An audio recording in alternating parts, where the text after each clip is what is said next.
Hello, everyone from Chelsea Fan TV. Welcome back to another episode of the Blue Balls podcast. We promised you some form of consistency. We're back again, people, and we're going to try and keep this weekly, get as many episodes as we can for you guys. Now, I mean, where do we start? I mean, there's just so much going on around Chelsea over the past 7 days. We'll just start off with a little intro. Don, how you doing, mate? I'm good, man. I mean, like I said, in life, I'm good right now. But when it comes to just thinking about Chelsea and speaking about Chelsea, I'm just deflated. I feel like we're just going round the roundabout right now, the same roundabout, and I feel it feels like it's been like this now for about 18 months, 24 months, I'd say. But yeah, man, Yeah. We'll get into it. There's a lot to get off our chest today. Yeah, man. What about you, Dan? Yeah, I'm at that period in life as well where I'm trying my best to not let the football affect my personal life because it's been tough recently. The cup final was a massive blow to all of us.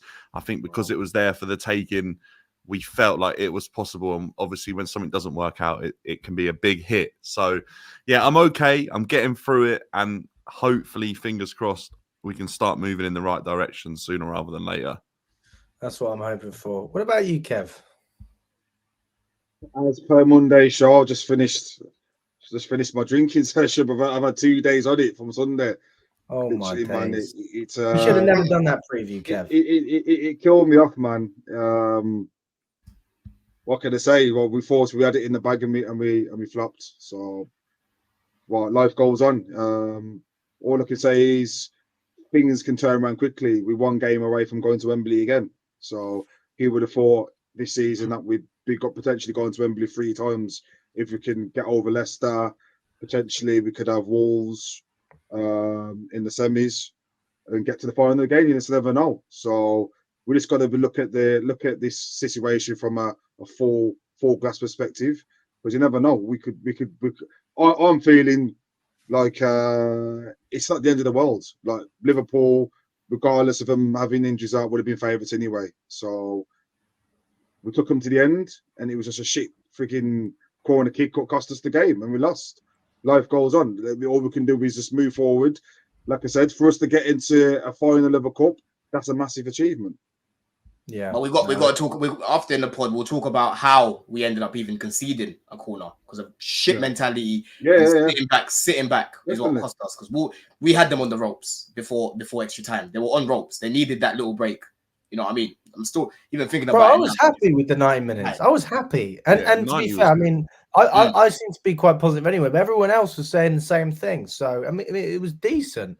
But that's when, and we'll get into this later on. I don't want to really dive into it. That's why I was blaming the players, because if the players would have done it in 90, Poch wouldn't have had to fuck up in extra time. Because, again, I don't think Poch had his best game, but if the players did what they needed to do, Poch wouldn't have even needed to make any decisions. So, they both come into the situation. Kev, didn't your mate, you said... oh, yes. Yeah. So obviously, with all this match bingo, I've got a good friend, T, big fan of the show. He always watches the show whenever I'm on. So obviously, this match bingo stuff's been coming on, getting advertised. So I basically put a £2 bet on Saturday, and he ended up winning £125 off it. And he messaged me. He actually that's mental. He actually screenshotted. And because I didn't believe him, I thought whatever. He actually screenshot and sent it to me. So £125 of £2. I'm there every single week putting £30-40 on Ladbrokes and losing. He's just gone and put £2 on £125. So everybody watching this, the match bingo thing is real. Everybody watching now, just put £2 on. That's all you need to do. Stick £2 on. You've got a massive chance of winning, because I've seen it firsthand myself. I will just say that there's no skill involved in this. It is luck. So, I mean, if you're looking to, actually win a game skillfully, this is probably not the game. But if you just want a bit of fun with your mates, then Match Bingo is a good shout, guys. Click the link below if you want to. I would highly recommend it. Got to be over the age of 18, though, okay? If you're under 18, I'm sorry, you're going to have to wait. T's and C's apply. Let us know how much you win. Hopefully every week we can announce a new winner on the pod. I mean, 125 is pretty good. That's almost the jackpot. But even if it's like 10, 15 quid, we'll give you a shout out. So let us know in the comments. I like how you said that as well. T's and C's. My mate, T's and C's. So yes, everybody just apply. What's his actual name? Is it Tristian? Tristian. I thought it was Timmy. My very good mate from school. Like, so he watches the show. I was like, whatever, man. I said, send me a screenshot because I know you're bullshitting. And when he sent it me, £2 on, 125 back, I was like, nah. So even I'm going to put a bet on this week. Yeah, same here. I'm going to put a bet on it. Straight up, man. Alex, how are you saying his name's Timmy, man? You honestly, you can't be calling yourself T if your name's Timmy. It won't happen, does it? He's going to be watching this show now, so he's going to be coming at me saying you call him Timmy. He's not going to be happy about it, bro. That's what you can call him now on, Kev. If he gets in your head, call him Timmy Winnie. There you go. I mean, let's start, Kev. First of all, it's really weird to me that you haven't changed your stance since we did the preview against Leeds. Like, you openly said that you'd had a drink and you were feeling positive, and that's fine. So why do you still feel similar to the way you were speaking? Because for me, and I'm the positive one, I was like, what the fuck is this guy on about? And you still don't believe that was a bottle job? Because I think it was a bottle job. Like, I'll be honest with you. You don't think we bottled it? We did. I'm talking to Kev. You don't think we bottled it? No. We did in terms of we were the better team. We had chances to finish, and it was a poor Liverpool team, not the best Liverpool team we played against. And I think we bottled it in the last 30, in extra time. That's where we bottled it. I think the first 30 minutes we was the better team. Well, the reason why I've just changed a bit is because. Like, I'm not feeding into all the negativity that's going around. Okay, everyone's got their view on stuff, and everyone's view is their view. I don't want to draw anybody out, but people are saying Posh out, people are saying Posh in. Some people are saying the tactics are wrong. Someone's saying we've got bad players. Some say we've got bad board members. Everyone's got their view on stuff. I'm just looking at it from my own angle now. And when I think of it, we only, not even 2 seasons into a process, we've already gone to a cup final. Potentially, we're going back to Wembley for another one. The players look like they're still, as much as things are bad right now in regards to the league position, the players are still playing for Posh because the way we're still fighting for stuff, it's not like he's lost the dressing room. I think some of the players aren't good enough. That's why it seems a lot worse in respect of the league position. But when you look at it properly, you got to think other teams are years into a process. That's where they are.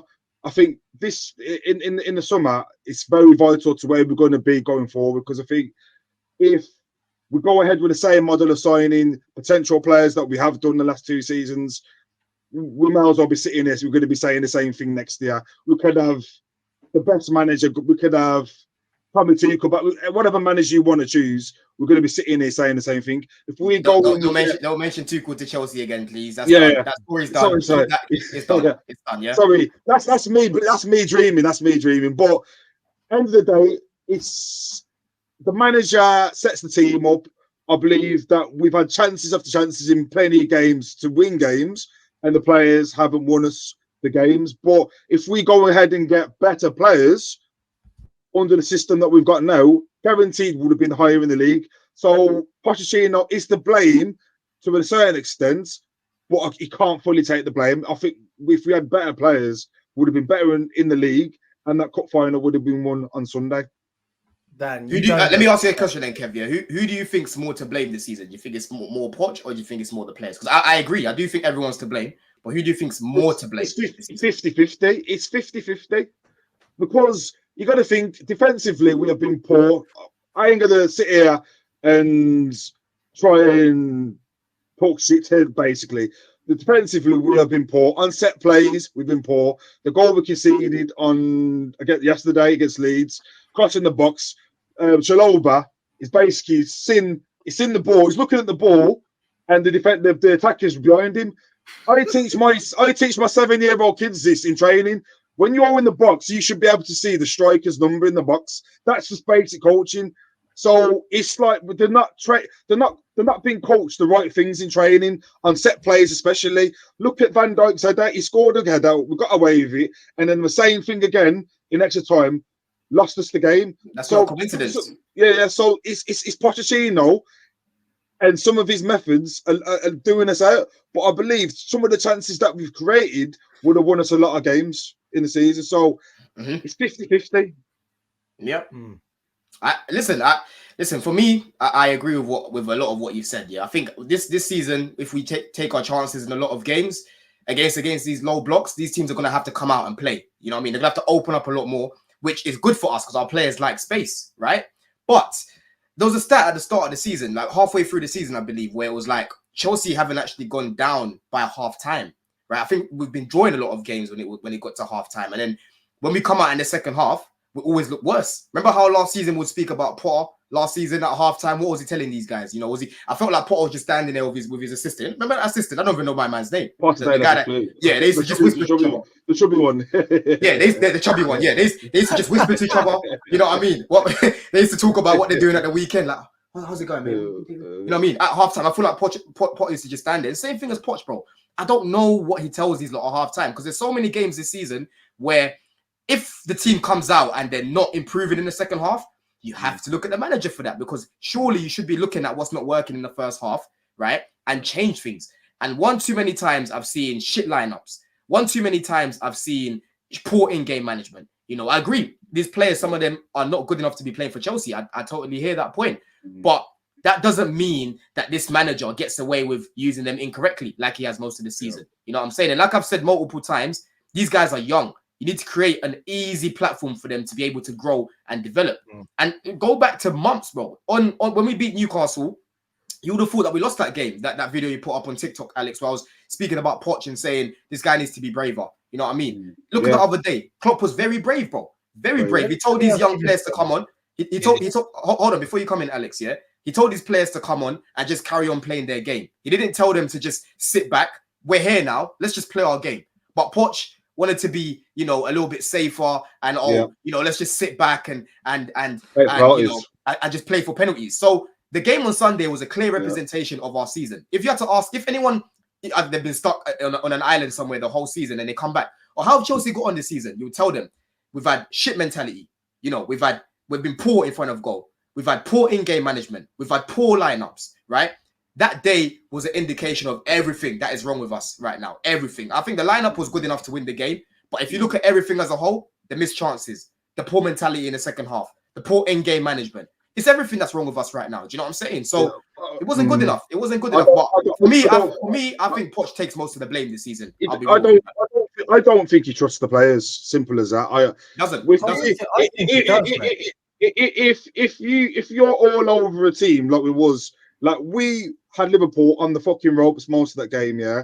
And then if he's going into extra time and he's going, you know what, lads, let's be a bit more defensive, let's play for parties. That means he doesn't trust the players. That means he sees Liverpool turn it around and them getting us on the counter. So that's why the mentality team has gone back and it's put us under a lot more pressure.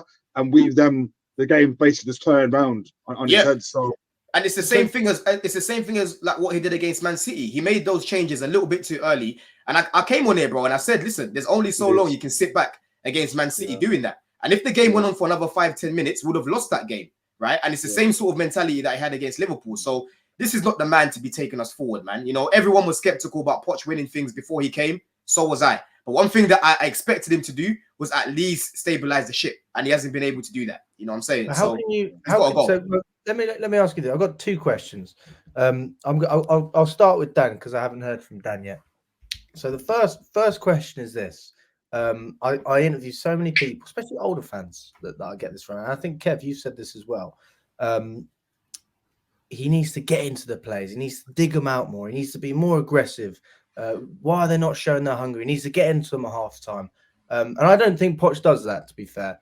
But I also think that there's a reason for that. So why do you think that is? And then the second thing is, can you really build stability over half a season? Yeah, I'm going to answer the second one first because that's an easy answer. Yes, in 9 months it can become not a roller coaster. and it hasn't. Nothing's changed under Poch. We've got worse since that Liverpool game, first game of the season.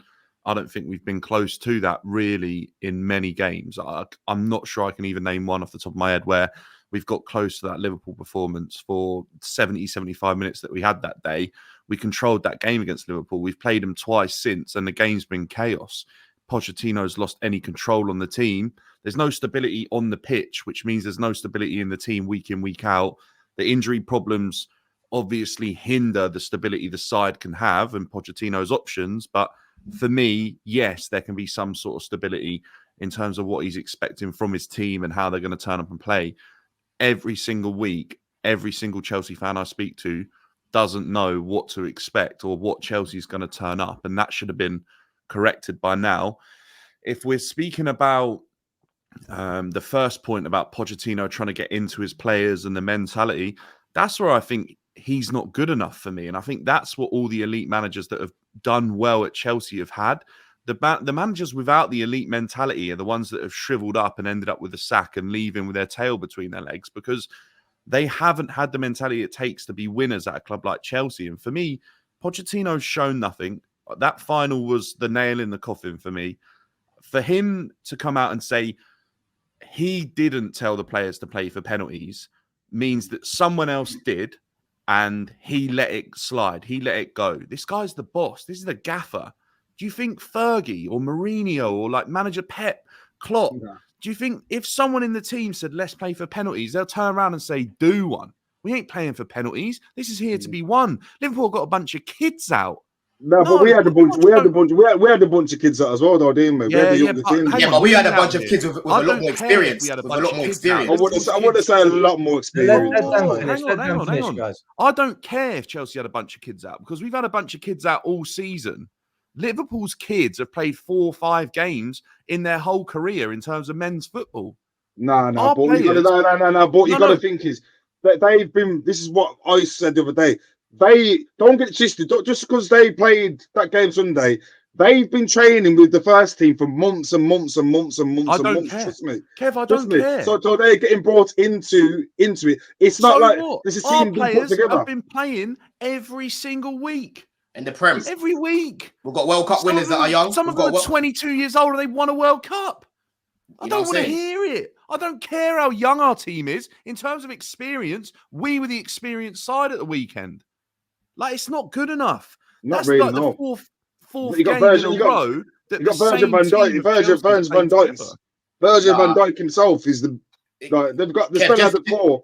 They still had leadership in the team, didn't they? For me, that argument's falling on deaf ears, man. I'm not going to hear it. Liverpool were there for the taking, and in the 90 minutes, we've all agreed on this. We were the better side, and we could have nicked that win. We didn't, and someone at our 90-minute mark said we should retract from this game and edge for penalties, yeah? Pochettino, his mentality, it's not good enough for Chelsea Football Club because he decided that was okay.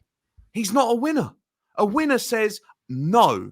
Klopp didn't say, I'm bringing on the kids now, we should try and hang on for penalties. He was geeing them up. He was hugging them. He was saying, go and get this Chelsea team. I can smell blood.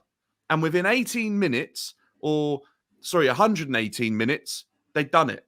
They've done it. A bunch of kids who have barely played with the first. Well, I don't care if they train with them. I know where you're coming from to a certain extent, but you got to understand Klopp's position at Liverpool. Klopp's been in that team for 8 years. Mate, Klopp turned up a winner 8 years ago. Klopp turned up a winner. It's a different. Klopp took Dortmund. I'm not making excuses for Pochettino's bad decision in extra time.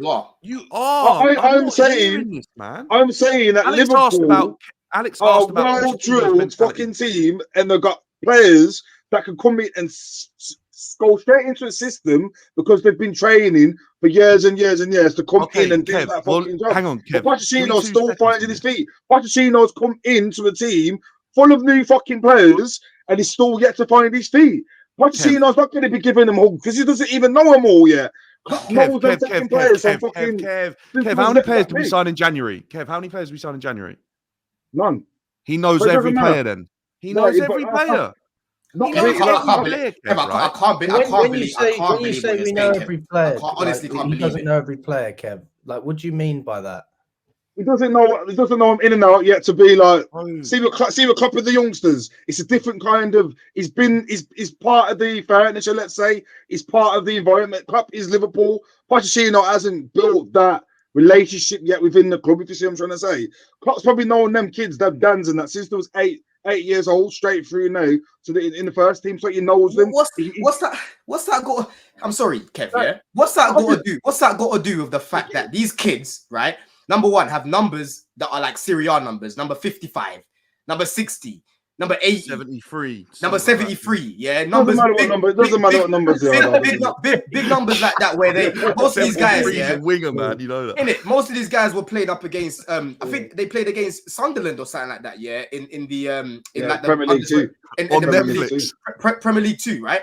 Regardless of these guys training with the first team and that, they have not got the experience playing first team football for Liverpool Football Club, right? And the only reason why they were in the team is because they had a bunch of injuries and they had no choice but to call up on them, right? If you don't think that there's a bunch of young players that train with the first team at Chelsea, then I don't know what to tell you, bro, because there's a number of young players that train at Chelsea. When there's international breaks, they get called up. When they need numbers, they get called up. You see it in the pictures all the time. This season, Torianians come on yesterday. Alfie Gilchrist. We're in the same boat, man. We're in the same boat. We're in the same boat. But the difference is, Alex, hold on. The difference is the reason why those players came on and they played the way they did is because, like we've said, their manager is brave. Their manager told them to just go play their game because his mentality is different. We're here now. There's nothing to lose. We're here now already. Pochettino is a little bit too reserved, and I've questioned his mentality from day one. And one of the first things that I spoke about in terms of his mentality was why Ben Chilwell was playing at left wing. Because I was like, bro, is this guy trying to shoehorn this guy into the team because he's a vice captain and it feels like he's too much of a friend? You know what I mean? It doesn't feel like he's got that authority on the team. I've got many examples of his mentality this season. You know, why is he playing Levi Cole at left back? Is it because he promised him minutes to sign that new contract and now he has to play? Whether he doesn't trust him enough to play at left centre back, but because he had a conversation with him to say, yo, I trust you, I'm going to play you. Now he has to start him at left back. And that means that you're killing two birds with one stone because you're messing him up, playing him in that position. And now Ben Chilwell is played at left wing because Reece James got injured. And now the vice captain has to start. Do you know what I'm saying? Shit mentality there. You should have said to Levi, yo, listen, you are playing at left centre back or you're not going to start. I'm going to start Maatsen. He's better for the job there. That's what you say. That's what you call big boy mentality, right? Jackson. Right? When he got the first suspension, when he got the 5 yellow cards, he came out and said, I'm going to speak to him. It's not acceptable, saying things like that. Right? What happens when we played Aston Villa? Jackson's on the bench. He runs away and celebrates with everyone else. No, it wasn't Palace. It was against Aston Villa. Was it when he got booked off the bench when we played them in the cup game. Yeah, it was against Aston Villa. He ran from the bench. He got subbed off. He ran off the bench and ran to them to celebrate with the team when Enzo scored. No, actually, was it Palace? I think it was Palace. It might have been both, you know. I wouldn't even be shocked. I wouldn't even be surprised. One of the games, with Jackson, you guys know what I'm talking about. Either way, we know the point you're making. Either way, the point that I'm making is he ran off disciplining him for it. Exactly. He ran off the bench and got himself booked. Right now, he's literally one yellow card away from a 2-game booking. And you know he's probably committed 3 fouls all season, by the way. Exactly. Right. So he came out after that happened, and he literally said Jackson did nothing wrong. I'm like paraphrasing right now because I can't remember the exact quote. But he basically said Jackson did nothing wrong by doing that, right? That's not what I'm trying to hear. He actually said, Don, he said it was good. It was good. You see? It was good. Like he was happy that Jackson did that. He was happy that his player got I cannot see a single player at Man City doing that. I can't see a single player at Liverpool doing that. I mean, maybe that's taken out. I mean, what Pochettino means, I think he's trying to highlight the fact that he's glad that the players are passionate and they're showing it. But again, obviously it's stupid to get a yellow card. That is where the friend that he's too friendly to be a winner and have this winning mentality. He almost wants to be the player's mate and he's backing the player up for doing something wrong and they feel like they can get away with something with him. Do you think, like Don saying, do you think Pep's allowing that? Do you think Klopp is allowing that? Not a chance. That's not happening. That is not happening at the top clubs. And Pochettino, his mentality is so far off it. That's why he never got the Man United job. That's why he's been overlooked from other teams. And that's why it took a mug like Bowley to hire him. And it's why Bowley didn't hire him in the first place. And then he hired Potter. And then when he realised Potter was a flake as well, he then decided to go back and say, oh, do you know what? We'll try the other one. It's honestly, this club is a mess, and they are literally seeing that now because of what they're getting from Pochettino and Potter, both the people they wanted who were absolute yes men. They're now seeing what yes men bring you on the pitch, and they bring you instability off of it and on it as well.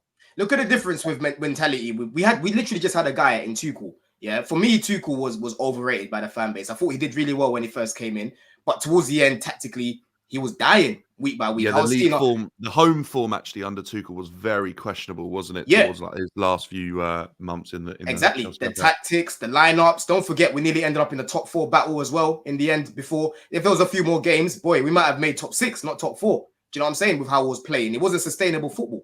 But one thing that I can big up Tuchel for is the mentality, bro. Yeah, that guy's mentality was Chelsea. That's why he ended up getting a banner in the end, because he just understood it. He got it. And that seeped through to the players. Do you know what I mean? That seeped through to the players. And Pochettino, the way he is, bro, these men are just like, it's a substitute teacher, man. I'm going to do what I want. You know, when your teacher's not there in school, yeah, and it's a substitute teacher, you know it's time to play. Everyone's going to mess about today. You know what I mean? It's the same sort of thing as Poch. They look at him. They don't respect him. They just think he's their boy. They don't respect him like that. I'll be honest with you. Yeah. Well, listen, guys, we're gonna go from Wembley, and we're gonna just move a little bit further forward for Leeds. Now, this was obviously a great result. You know, we need to get through to the FA Cup. I was saying this morning, I was on TalkSport earlier, and I said the FA Cup is our only chance of getting European football in my eyes, because I just don't see how we get the consistency in the league and then have the other teams in front of us dropping points as well. You know, you have to build some serious momentum to do that. So if we can build a cup run, that is our only avenue into Europe. And it's not conference, it's Europa. So it is a little bit better. And I think many more fans would be happy with that, because conference is, you know, it is pretty irrelevant, if I'm being honest with you. I suppose the only thing is if we win conference, then we really have won it all. But I think we've got to look a little bit further than that. So, Kev, let's start with you, mate. I mean, you actually had pretty optimistic hopes going into the Leeds game. You felt quite confident. I mean, how did the performance sum up in your eyes? Typical performance from what we've seen all season. It's just the same shit, wasn't it? Really. First 5 minutes, you tried to. Soon as I knew when Sanchez played in goal, I knew exactly what we was going to try and do. Try and play it at the back. And what did we try and do the first 5 minutes? Play it at the back. And what happened? Give the ball away. And what happened? See the goal. And we've said that time after time after time after time after time. Why would he start? Okay, I don't want to dig him out too much, Poch here, but why would you just start Poch? Just start your strongest team. Go out and give Leeds a good hiding. Why start Sanchez? I just don't get it. So when Sanchez started, I knew for a while we would try and play at the back football. Didn't work. And their second goal, another a cross in the box, which we've been shit at all season as well. They go and score off. So I'll be honest with you, mate. Like, people were saying this to me, and I completely agree with them. When you got Sanchez in goal, the defense don't trust him at all. Like he is, honestly. I will hold my hands up. I will hold my hands up. I have said some things. I said that Chelsea would be pushed at the top of the table. I'm still Poching, which people, you know, will criticize me for. But if there's one thing, I will hold my hands up and I will say, you know what? That was one of the worst takes I've ever said. It's that Sanchez was a good ball-playing goalkeeper. I was getting it done for that earlier. He was awful last night. How many times he kicked that ball into touch? And the thing is, like, I'm not bothered about you kicking it into touch. Like, if there's pressure on, see Petrovic, or kick it into touch, say if someone's closing down. He won't try and play it at the back, but he'll 2 feet. I'm happy with that. But Sanchez, he'll try and play it, like, he'll kick it. It's just a simple pass to play up to the halfway line. He'll kick it into touch. And if it means playing it short or play it to the opposing player, so he's fucked either way. Like, he's awful. Sanchez is awful. Well, he's clearly not being told to do it, is he? Because if Petrovic knows what he's doing, then Sanchez, you would think no. So he's not thinking it's common sense. It's that stupid Brighton mentality of always play out from the back. It's just stupid. You know what I mean? Yeah, we lost. We ended up drawing that game. I was about to say lost, yeah, because it felt like a loss on the day. And I was there at the game, Alex. You saw how pissed I was in the fan cam when we fucking lost drew against Arsenal. See, I'm saying lost again when we drew against Arsenal. If we had Petrovic in goal, for that game, we win that game 2-0. We win that game 2-0. You know what I'm saying? And for me, bro, listen, like I was in obviously I'm in the group chat with like Gemma and whatnot, yeah. And one of the guys in the group chat was talking about, maybe Sanchez is the best guy for the game against City. I said, do not bring him in. Do not bring him into this game because his ball playing ability over 90 minutes does not warrant how he is overall as a goalkeeper. He scares me. He scares me. And one of the first things I said when Petrovic came into the team, I said, I feel at ease when he's there. Like, we know that he's not the best with the ball at his feet, but he's not the worst with the ball at his feet. You know, when he's under pressure, he'll just boot it. I don't mind that. That's what I like in the keeper. Just boot it, get rid of it. If you've got to do that. If in doubt, kick it out. Simple as that. If you're in doubt, kick it out. You know, his shot stopping is good. Sanchez, I think it was the game against Villa where the complete mentality of the team changed. From that Villa game was a turnaround, and I think since then there has been progress. Like, if you can agree with that, I think from that Villa game, and the reason being is that play at the back football stopped. We play at the back when we needed to, but not all the time. And then look what happened with Sanchez. As soon as we start Sanchez in goal, within the first 5 minutes, give the ball away. So that guy for me can't start another game of season. Don't care if it's a cup game or whatever. Just start Petrovic in goal now, because what we're doing now is we're putting ourselves under pressure. We're conceding goals. We're conceding chances. We're kicking the ball out in touch.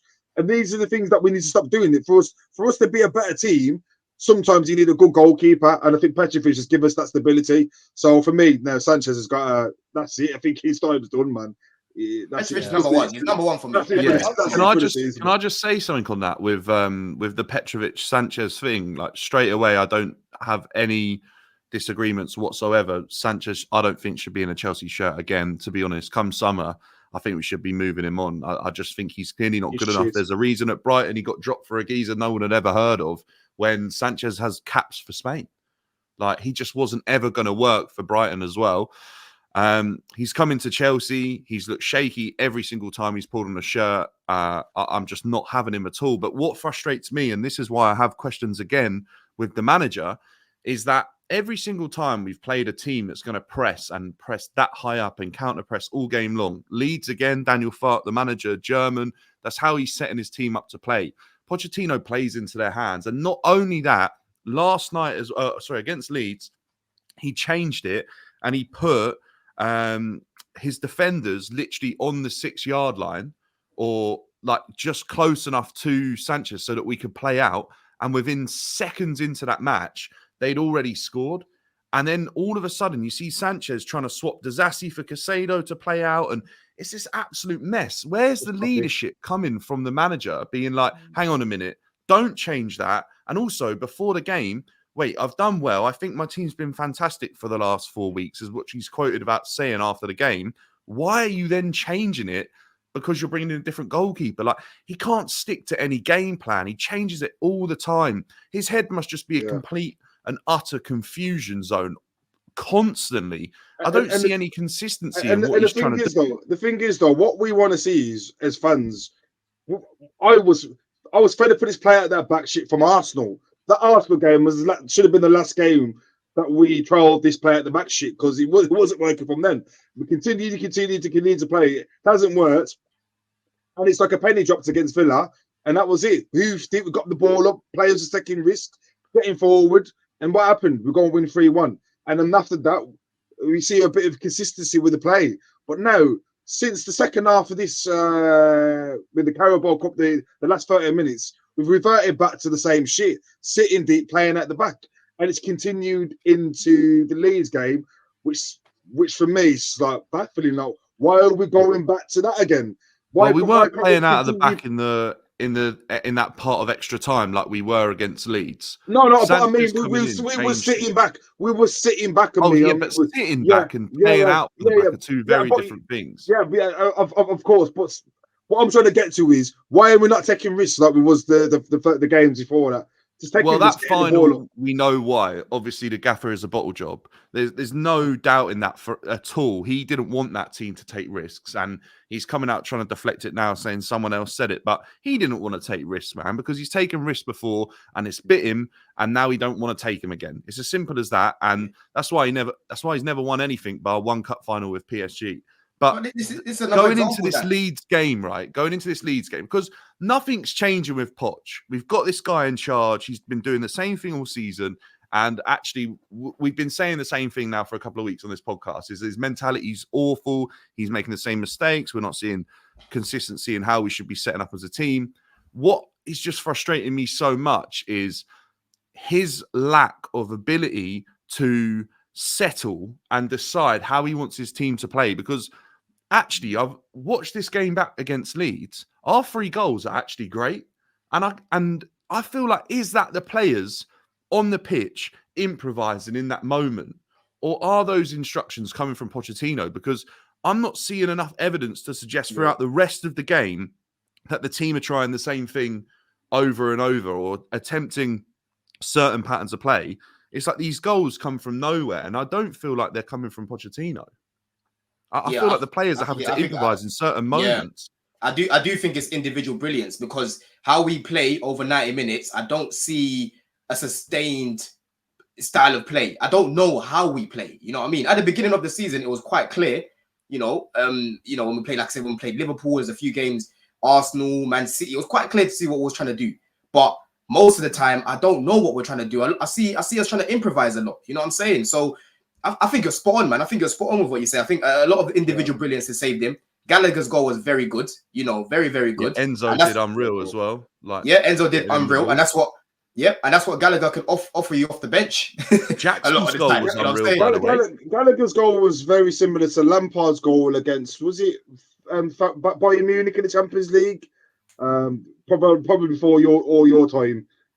He scored a goal against Bayern Munich, I think, where he took it on the turn. I remember that one. Did Paul's goal not get a deflection last night, though? No. It was clean. It was clean. I'll be honest, when you watch the goal, very good goal. Better than it did in the stadium. Right. I feel like in the stadium it looked like a good goal, but when you watch it back, it was really good. It was a harder chance than the other day. He had no. Yeah, I don't disagree with that at all. Don't disagree with that at all. Listen, guys, we're gonna just move on ever so slightly. Okay, we're gonna keep to Leeds, and then we're gonna get to the Brentford game as well. But before we do that, talk to me about Mudryk in the 10. I'll start with you, Don. We saw him in the first half playing as a 10. He got his goal. In my opinion, he actually looked really, really nice as a 10. I really enjoyed watching Mudryk. I have to say, when he's not on the left side or in a position where he has to track back, I mean, it's great. You don't have to, you don't really stress about whether Chile is getting any cover. You're not worried about spaces in behind. You're just worried about him doing what he needs to do and utilizing that talent. And when we changed it eventually, and Poch did move him over to the wing, I mean, look, he was half the player he was in the first half. I mean, facts. What do you think about it?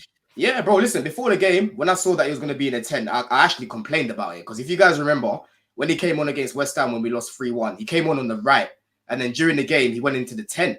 And he just stunk out the place in that 10. I was like, bro, why are you playing this guy there and killing him? Because I just feel like Poch has been misprofiling a lot of these players. But to play, because to play in that 10 role, you need to be a quick thinker. You need to have football IQ. And that's something that Mudryk has shown consistently that he doesn't have during the time that he's been playing. Certain games he looks like he's a good footballer. Other games he looks like he literally just woke up the day before and put on football boots for the first time. Do you know what I mean? So I was quite skeptical to see what he did, but what he could do, But like I said, bro, in that first half, really good there, man. It was tidy. I'm not convinced whatsoever. I think what we're doing is you've got to remind yourself. You've got to remind yourself who you will be playing against. I haven't even finished. Sorry. We can't. This is the logic, Kev. This is the logic, Kev. We can't move the goalposts because if Mudryk didn't perform against Leeds, it will be he's a bum. He couldn't even perform against Championship fodder. when he does perform against them in the first half, it's only Leeds. This is the logic with Mudryk. And listen, you hit the nail on the head though. You need to have football awareness, a football IQ. Yeah, but that's what I'm saying. Let me break it down, Kev. Let me break it down, Kev. Then you can come in and give your take on him. But in that first half, bro, you have to give him props. He was good, and it was a very good goal that he scored as well. Like to finish it like that, the technique to do that, bro, because it was kind of behind him as well, right? To hit it cleanly like that is not an easy skill to do, right? But again, in the second half, story of Mudryk's time at Chelsea, he was poor. It was grenade football. You know, every touch he took, it was just flying off of his feet. He was just being lazy. His passes were sloppy. I was seeing the Mudryk that we see, you know, quite a lot, right? Since he's been at Chelsea. But for me, like I've said, bro, this guy's not going to develop unless he's getting consistent game time. Martinelli and Saka, they're good examples to use because these guys, when they were coming through, they weren't this level that they are now. You know what I mean? I know Martinelli's had a poor season, but they only got to that level because they were played consistently week in, week out.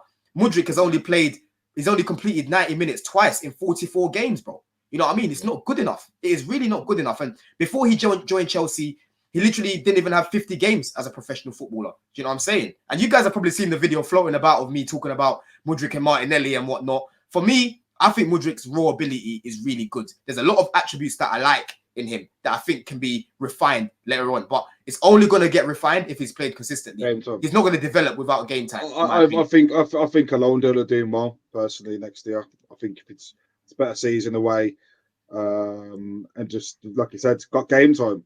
And then we can judge him, come back and judge him after. But right now, like you said, he hit the nail on the head. He played good for 45 minutes, and then the second 45 minutes he went to sleep and done the same thing what he's been doing all season, and that's not good enough. It's not a 45-minute game. It's a 90-minute match. And giving the ball away cheap as he does, not tracking his runs against a championship seed. So imagine if he's playing against the likes of a full Liverpool team or a City or something like that. Would he have got on the ball as much as he did last night? I don't think he would have. Would he have had the opportunities? No, he wouldn't have. So we can play him on the right, he can play him for the middle, he can play him on the left. It's about consistency, and he's not giving us that. He's not even giving us a breathtaking moment for an £88 million player. What can I say that he's done in the season that's been like 66 million? 66 million. Get it right, Ken. Was it 66? Was it? It's 66 million. The 88 is it with add-ons and things like that. So you know that probably a Ballon d'Or clause that we'll never have to pay. So £88 million when you look at it, that's the price, isn't it? Yeah. So for an £88 million player, what has he done? Fuck all. Like, you know, like I said. This is the thing though with Mudryk. Like for me, like I feel like people kind of just jump on the bandwagon of crashing it on him because it's a popular thing to do. I look at him and I try to be fair, right? I try to be fair in life and I try to be fair in football, and I'm judging the player. For me, last season, he was widely mismanaged. He walked into a mess. Graham Potter wasn't trying to drop anyone. You know, a lot of players didn't want to be at the club anymore. He didn't want to drop them. If you guys remember, Ziyech was on the verge of joining PSG. He comes back and he starts the next game. Do you know what I'm saying? This is what Mudryk was dealing with at the time. This season, I was happy. I was like, Poch, he's worked with young players before. Surely he's going to start Mudryk week in, week out, or start him a lot. What happens? Mudryk doesn't start. He trusts Ben Chilwell at left wing instead. You know what I'm saying? He comes on. He gets Mickey Mouse minutes. Here you go, mate. Just have 10 minutes and go show us something. Do you know what I mean? So when I'm judging him, I know, listen, I get frustrated as much as you can. When I see, like yesterday, second half, I'm looking at him like, bro, in the first half, you were a completely different player. What's happened? I get frustrated at everyone else, but hold on, Kev. Yeah, I see the good and I see the bad in him. And like I said, I'm only going to fully judge him when I see him given opportunities to be played consistently. If, for example, he was played week in, week out like Anthony was at Man United and dropping stinkers, right? Then I'll be crashing it on him more. But I haven't seen the opportunities given to Mudryk week after week the way he should be, bro. It doesn't matter about getting opportunities week after week, though. Once you step that white line, you get an opportunity that one game. That's when you should take it. And the game that really pissed me off about him was Everton away, and he was up against Ashley Young. He's older than me. He's like 39. Yeah, he come off after 40 minutes. Like Mudryk, I could see it. I was like, Mudryk, just fucking move. Like he wasn't moving to get the ball. His off the ball work was unbelievably shit. When he got on the ball, it looked all right, but you can just see with his pace, you should be bringing Ashley Young into spaces where you can get him in a one-on-one situation. He was basically getting drawn into the ball and turning into danger and stuff. So when you would you say that's poor coaching though? Would you say that's poor coaching that he doesn't understand that? No, it's not poor. I'm asking a question. No. Listen, if I'm not a professional footballer, and if I had this pace and ability, if I can see where to receive the ball, that's not down to coaching. It's down to you as a footballer. So maybe the chances that he's had in previous games, he hasn't done himself any justice to be getting started in future games. So I believe it's on him as well as bad coaching. I get you, but at the same time, like Poch comes out in presses, talks about where it's all about meritocracy and you got to play players that deserve to start. Bro, Sterling is on 325k a week, and most of the time he looks like a youth team player. He's been underperforming. Sterling is and been up goals and assists though, Don. Yeah, but the thing is, bro, it doesn't matter how it doesn't matter how the guy plays, he still doesn't get dropped. Gallagher was going through a little phase a few weeks ago where he was dropping stinkers and he would still start. Do you know what I mean? I think Mudryk, not fair, bro. He hasn't been treated fairly. But I do get it, Kev. Like when he's been played at times, he hasn't taken an opportunity as well. He hasn't. You got to. Yeah. He shouldn't need 10 games. He shouldn't need 10 games. A stretch of 10 games to prove himself. Just that one game. Like I said last night, he keep talking about opportunities. First half he done all right. Second half he was shit. There's your opportunity again. So we can't keep talking about opportunities where you want to play for 45 minutes and then complain about being dropped. There was your chance to play 90 minutes and prove yourself to the manager and get a start for the next game, and you haven't taken it. So it's on your head. Well, he has taken it a little bit right last night. But you know what was really interesting is what I noticed a lot yesterday is obviously he played in the 10. Noni was on the right, Sterling on the left. I still think Sterling's had his better games in a Chelsea shirt off the right. I think Noni last night struggled against Firpo on the right as well. He really didn't win that battle. And Mudryk was obviously had a really good half in the first half. He actually looked like he had a football IQ. It looked like he was understand what was happening in the game. He was playing passes that he was well aware of before he'd even received the ball. It was good to see that from Mudryk because when he's been out on the wing, I don't think we've seen that enough. We barely see him complete 5-yard passes with ease, to be honest with you. And all of a sudden, he's playing like 25-yard, like on the half turn passes. It looked really, really good. The finish is exceptional, by the way. See, and I've heard in training, he's like unbelievable. He's the best finisher. He's got like the hardest shot power. They were saying in a video the other week. Apparently, he's unbelievable. And I don't know whether playing in that 10. It probably just felt a little bit more natural to him, like training might, because instead of being isolated to one wing, he had the freedom to go left or right. Like we saw, he threw them step overs and went left, and then all of a sudden he was going right. And he just is a little bit more unpredictable. Whereas if he's out on the left, same I think with Sterling is, it's very predictable. They're going right. It's a one-trick pony. You just know. Him on that left, he just doesn't know when to come in and to go out. Yeah, well, this is what I'm saying. As a winger, it's all about your movement in and out. So when the ball, say for instance, we're playing at the back, you want to be out wide. But say if the ball's on the right hand side, you want to be inside. It just doesn't look like he knows when to come and go in most of the games. That depends on the system, actually, because some managers will want their players to be as wide as they can, and they don't want them to come in then out. And some players will be looking to just run in behind rather than coming deep or short into the play. But what I noticed yesterday, and this actually happened in the second half, is Noni. In the first half a little bit as well. I think it was actually I'm just trying to think. It might have been Mudryk's goal. Noni ended up out towards the left and he started drifting inside and he was finding space in the middle as well. And when you watch it back, actually, the way Leeds were playing, there was an awful lot of space in between their midfielder, their last midfielder and their defence.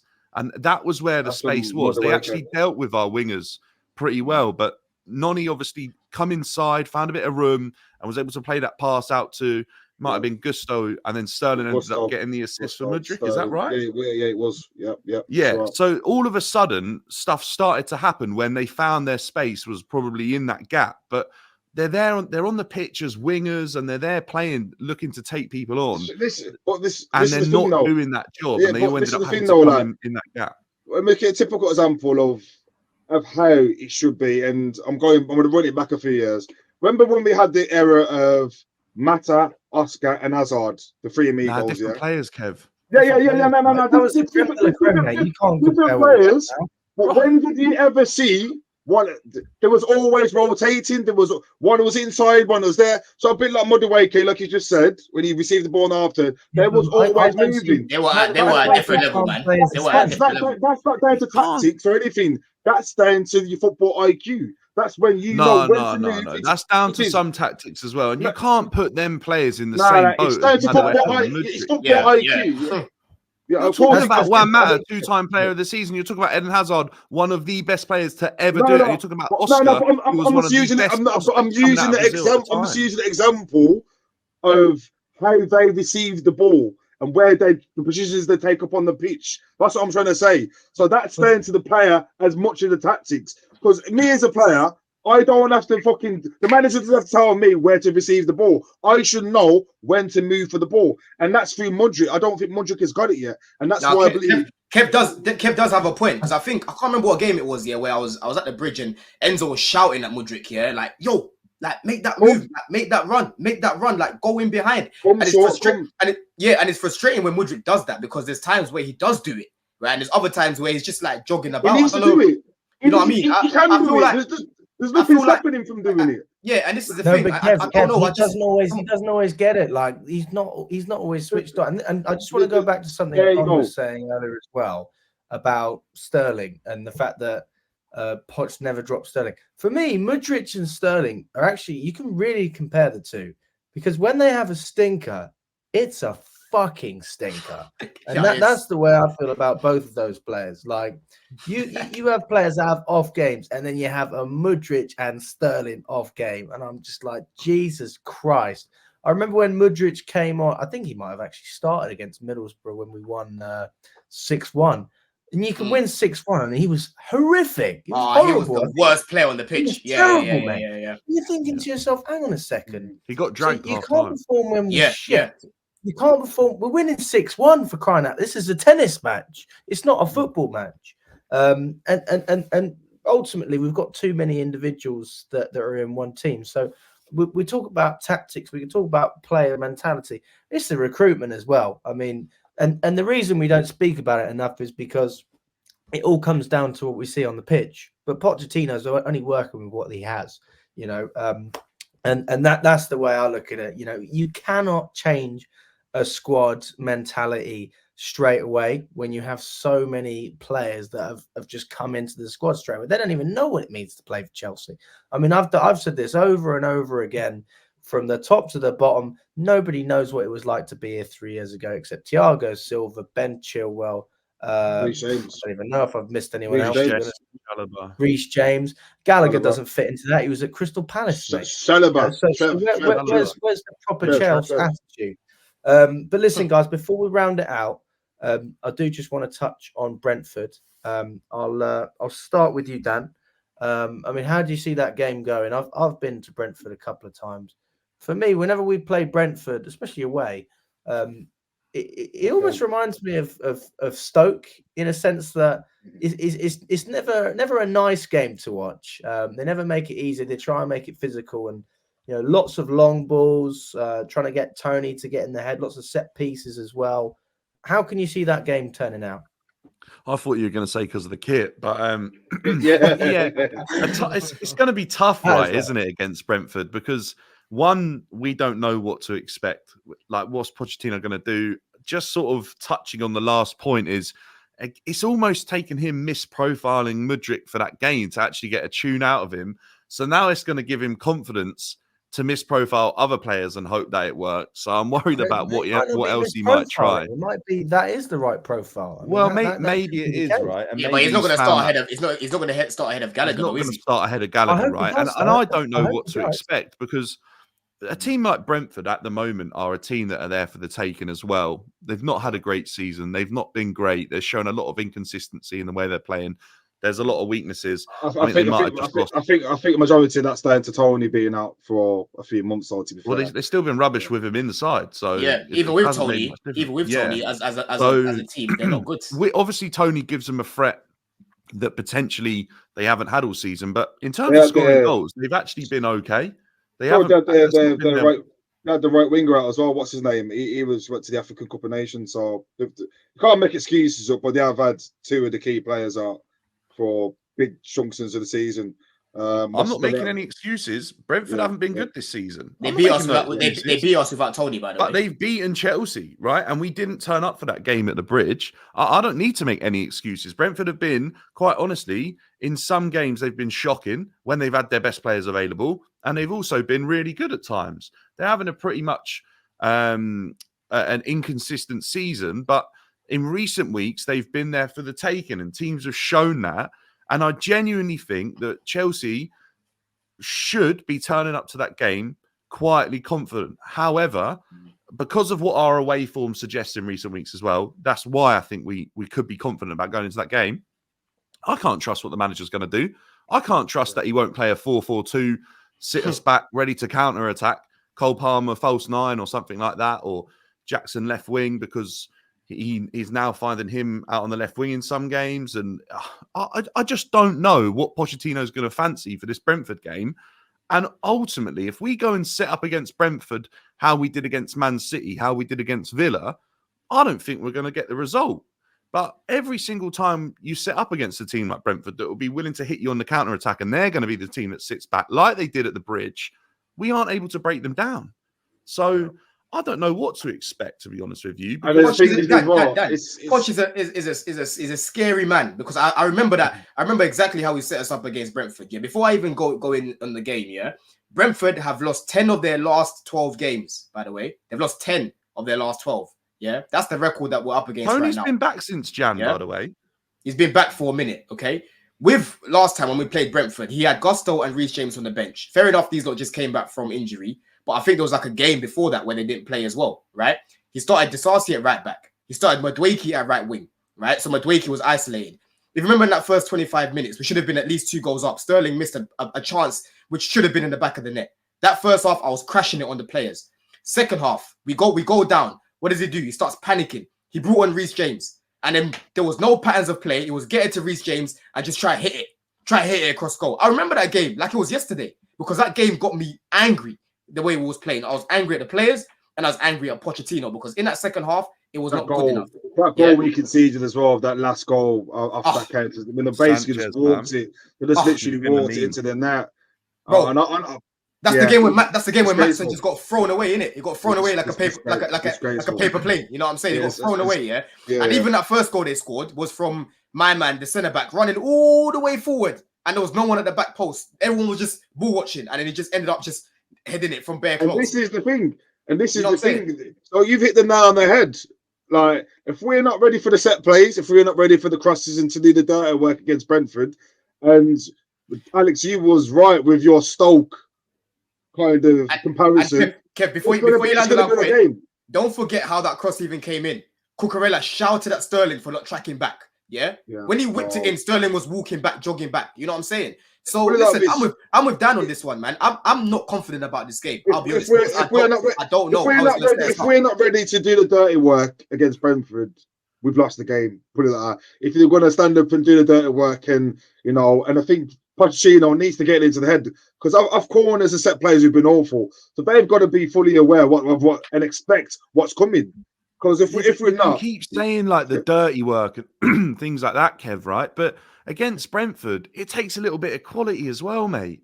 And in that game, like Don's saying, Sterling didn't take his chance in the home tie against Brentford, right? And we haven't been good enough, and we haven't shown enough quality when teams have come to play against Chelsea, or we've gone to play against them and they've sat back. We've shown no quality. Sometimes we've actually been really good at the dirty work. Against City, we were exceptional. Like we haven't shown enough quality. And for a long part of the season, Cole Palmer was able to drag us out of that. And ultimately, right now, he isn't in the same vein of form that he was earlier on in the season. We scored a couple of good goals against Leeds in terms of how we scored the goals technically and the creativity that was shown. And if you watch them back, they're actually some of our best goals of the season. So maybe there is a little bit of progress being made, and we're just a little bit blindsided on Pochettino and how awful he's been and how confusing he's been. But I don't see those patterns repeating themselves enough in recent weeks to suggest that that's him at work, right? I don't think it is. I think that's the players improvising on the pitch, trying to make something happen, trying to show that they've got a bit of quality, because the patterns aren't patterns. They're actually anomalies in the game of football that we're seeing at Chelsea at the moment. But I think as important as the dirty work is against Brentford, if we can't show any quality, we can't begin to talk about getting a result against Brentford. Because if you can rock up to Brentford with quality, you will wipe the floor with them. Look at what other teams have done against Brentford in recent weeks. And you know what it is, Dan? It's very important. It's very important that we pick up 3 points. I sent this in the group chat the other day, yeah, with who we've got coming up. Obviously, we ain't got Arsenal anymore because we're through to the quarterfinals now of the FA Cup. But we've got Brentford, who, like I've just said, they've got 10 losses in their last 12 games, right? You have Newcastle, who right now are just a mess, you know what I mean? Deflated all over the place. Arsenal absolutely battered them, right? Yeah. And then you've got who's the last team that I'm thinking of that we've got as well? Sorry, Burnley at home, by the way, right? We've already beaten them 4-1. So I'm expecting 9 points. Yeah, I'm expecting 9 points. And after Burnley, don't expect anything from this team. No. I'm not saying that we're gonna get 9 points. I'm saying looking at those teams and looking at the team that he's got to work with, their form in comparison to our form, I'm expecting 9 points, bro. I can't drop my standards because after Burnley, we've got a 6-pointer against United. Yeah, United are shocking and they're gonna lose and get battered this weekend by Man City. Right? We need to push it now towards the end of the season, and somehow, if we manage to get our way into top 6 somehow, you know what I'm saying? Maybe I'm a little bit delusional about it. Wolves are 8th place right now as we speak, and we're 11th, but we're only 4 points away from them. Exactly. So if we pick up 3 or 4 games on the spin, you could find yourself in seventh place. That's my point. So me asking for 9 points up against this Brentford team, up against that Newcastle team, who there's rumors right now Eddie Howe's going to get sacked, right? Yeah, and Burnley at home, who've already battered 4-1. I'm sorry, that's not too much to ask for. It's not, but it happens to be that because we've got this manager and we've got inconsistent players. You know what I'm saying? Well, for me as well, it comes down to the defense. And I know Big Sam was obviously taken. I don't know if you saw what Big Sam. Yeah, he took the piece. Said he wanted to go to Dubai. He was going, I'll fly back to Chelsea. I'll manage them. They've got one of the worst defenses in the league. He's right. Our defense is shocking, mate. Compared to last season, I just don't understand it. But the one thing I can say is we do score goals. So we've lost a great thing with our defense, but we are definitely more threatening on the attack, and that's even without a striker, a solidified, whatever you want to call it, proven striker. I mean, if you look at Brentford's results, I haven't watched many of their games, to be honest with you. They've scored more goals than I expected. They've also conceded more than I've expected. So originally, I'd be looking at this game saying, you know what, cheeky 1-0, that would be lovely. But then you look at us and you go, hang on, we're not holding on for a 1-0. We're conceding. We concede every single game.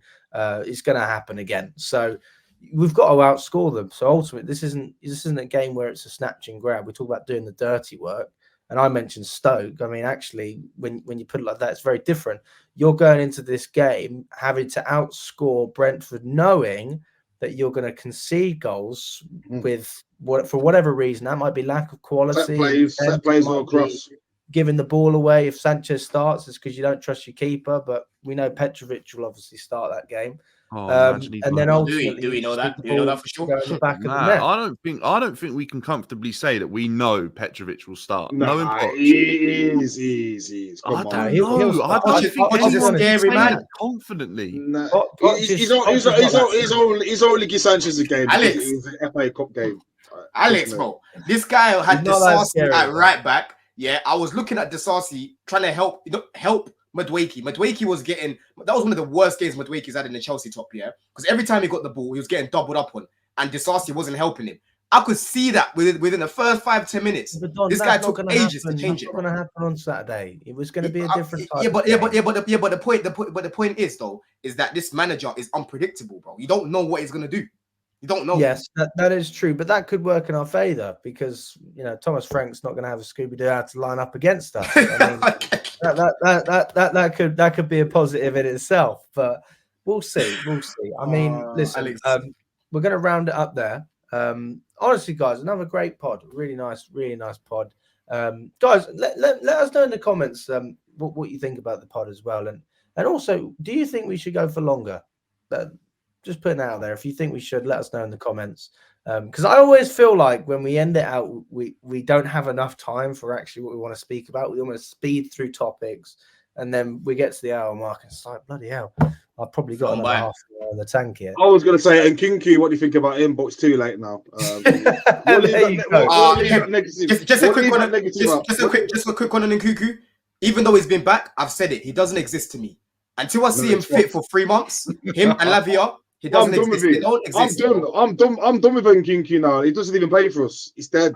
Oh, God, Kev. Done. No, I saw what you put on your Instagram, and it wasn't as nice as that. I'll tell you. No, I know. It's done. Just forget it now. End this.